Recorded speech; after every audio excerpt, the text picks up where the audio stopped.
நோன்பை வந்து விடுறது தவிர்க்கிறது அப்படின்னு பார்க்கும்போது அநேகமானவங்க வந்து எதுக்காக நோன்பு விடுறாங்க அப்படின்னா இப்போது இருக்கக்கூடிய இந்த காலகட்டத்தை பார்க்கும்போது கேஸ்ட்ரிக் அப்படிங்கிற ஒரு விஷயம். கேஸ்ட்ரிக்ன்றது வந்து இப்போ இந்த சொசைட்டில பாப்புலர் ஆகிட்டு எல்லாத்துக்குமே மருந்து கண்டுபிடிச்சி வைக்கிறாங்க இல்லையா?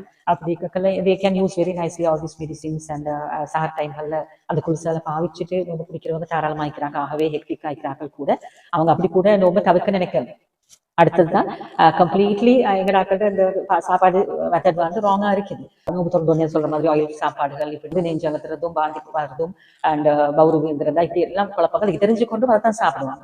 இஸ்லாமிய வாழ்க்கை எடுக்கக்கூடிய நாங்க நினைக்கணும் தியாகம் பண்றது தான். அப்ப ஒரு நோம்பு டைம்ல கொஞ்சம் எங்கட வாயில கட்டுப்படுத்தி நாங்க இந்த சாப்பாடுல அவாய்ட் பண்ணிட்டு பல விதமா கேஸ்ட்ரிக்ல பாதிக்கப்பட்டவங்க சில அல்சர்ஸ் இருந்தவங்க எல்லாம் நோம்பு பிடிக்கிறாங்க. பாக்குறோம் பல விதமான நோய்களுக்கு கூட இன்னைக்கு மருந்துன்னு சொல்றாங்க நோம்பு பிடிச்சிருது. சில காரணங்களை சும்மா காட்டாம கேஸ்ட்ரிக்கோ வாட் எவர் காட்டி இந்த நோம்புகளை அநியாயத்துக்கு வேஸ்ட் பண்ணிக்கலாம நாங்க ட்ரை பண்ணணும்.